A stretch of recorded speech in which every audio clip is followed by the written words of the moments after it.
দেশের বাজারে বিক্রি হওয়া টুথপেস্টের বড় অংশই ক্ষতিকর মাইক্রোপ্লাস্টিকের উপস্থিতি পাওয়া গেছে। পরিবেশ বিষয়ক গবেষণা প্রতিষ্ঠান Environment and Social Development Organisation দীর্ঘ 1 বছর গবেষণা শেষে আজ রোববার এই তথ্য প্রকাশ করেছে।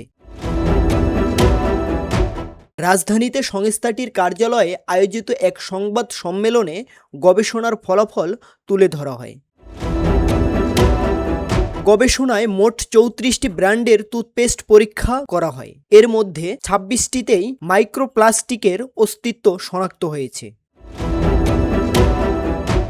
এসডো দেশজুড়ে 2760 জন ভোক্তার ওপর জরিপ চালানোর পাশাপাশি জাহাঙ্গীরনগর বিশ্ববিদ্যালয়ের পরিবেশ বিজ্ঞান বিভাগের একটি ল্যাবরেটরিতে আধুনিক বৈজ্ঞানিক যন্ত্রপাতি ব্যবহার করে নমুনাগুলো বিশ্লেষণ করে। প্রতি 100 গ্রাম টুথপেস্টে সর্বনিম্ন 20টি থেকে সর্বোচ্চ 320টি পর্যন্ত প্লাস্টিকের কণা পাওয়া গিয়েছে। সবচেয়ে বেশি মাইক্রোপ্লাস্টিক পাওয়া গিয়েছে মেডিপ্লাস ফুলরিড জেলে, যেখানে কণার সংখ্যা 320। এছাড়া ক্লোজ আপ রেডে 160টি, ক্লোজ আপ মেন্থ ফ্রেশে 160টি, কুডুমো আলট্রা সিল্ড ফর্মুলা স্ট্রবেরিতে 140টি, সিগন্যাল গ্রিন টিতে 120টি, পেপসোডেন্ট অ্যাডভান্স সল্ট 100টি, হিমালয়া কমপ্লিট কেয়ারে 100টি এবং সেন্সোডাইন ফ্রেশ মিটে 80টি মাইক্রোপ্লাস্টিক পাওয়া গিয়েছে।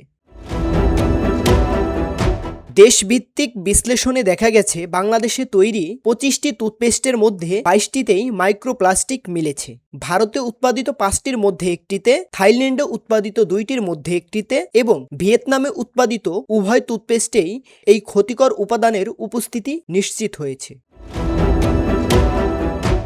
উদ্বেগজনক বিষয় হলো শিশুদের জন্য তৈরি 6টি টুথপেস্টের মধ্যে 4টিতেই মাইক্রোপ্লাস্টিক শনাক্ত হয়েছে, যা শিশু স্বাস্থ্যের জন্য বাড়তি ঝুঁকির কারণ হতে পারে বলে মনে করেছেন সংশ্লিষ্টরা। ফলাফল অনুযায়ী দেশে বিক্রি হওয়া বেশিরভাগ টুথপেস্টই মাইক্রোপ্লাস্টিকের উপস্থিতি একটি জনস্বাস্থ্য সংক্রান্ত উদ্বেগের বিষয় হয়ে দাঁড়িয়েছে, যা নিয়ন্ত্রক সংস্থাগুলোর নজরদারি বাড়ানোর প্রয়োজনীয়তার দিকে ইঙ্গিত করছে।